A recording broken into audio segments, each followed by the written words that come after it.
right, guys. You like my new glasses? What's going on? 420 edition here. I'm going to teach you how to grow weed, man, in 1 minute.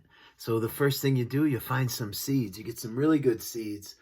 One way to test the seeds, give them a little squeeze. If they're nice and firm and hard, those are the seeds you want. You could go to a seed bank, but you don't need to. You could, if you get some seeds and some of your buds, means it got pollinated, no big deal. Use some of those seeds. You want to germinate those seeds. Put them in a paper towel, a moist paper towel. Put them in a cool, damp place. Let them sprout once they get that little tail on there. You want to put them in dirt. What I use is peat pellets. Peat pellets look like little discs. You put them in warm water.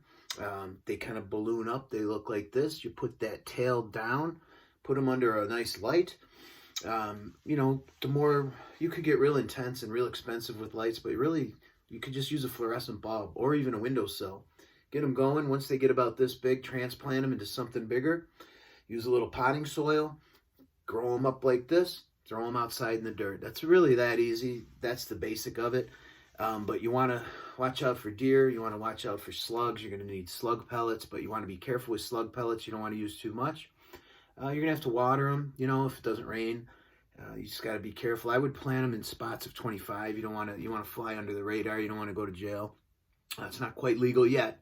But outdoor growing, that's real easy. You just start the seeds, you germinate them. Like I said, get the little tail to come out. Takes, 2-3 days for that to happen. You're going to put that down in the peat pellet and then let it grow. It's going to get this big, transplant it, get this big. Once they get this big, they look good. You take them outside, you plant them. It takes a little while before you want to, the next step would be to sex the plants. And that just means get rid of your males.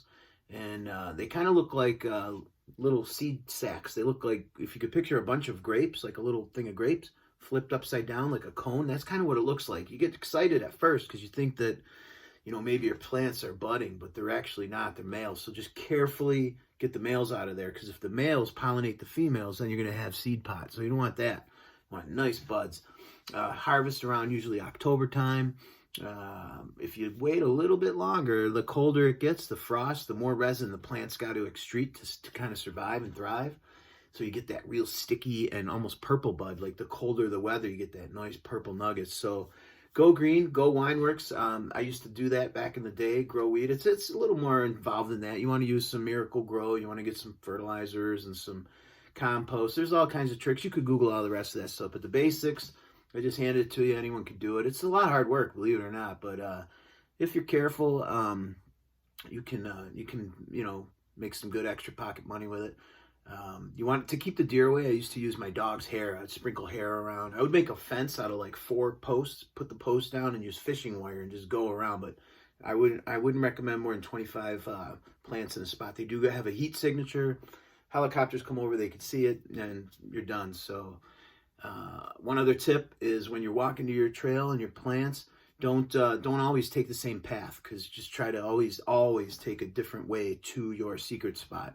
So you don't want anyone else, any hunters or anyone to see it. So go green, go WINEWORKZ. The glasses are sweet, right? 420.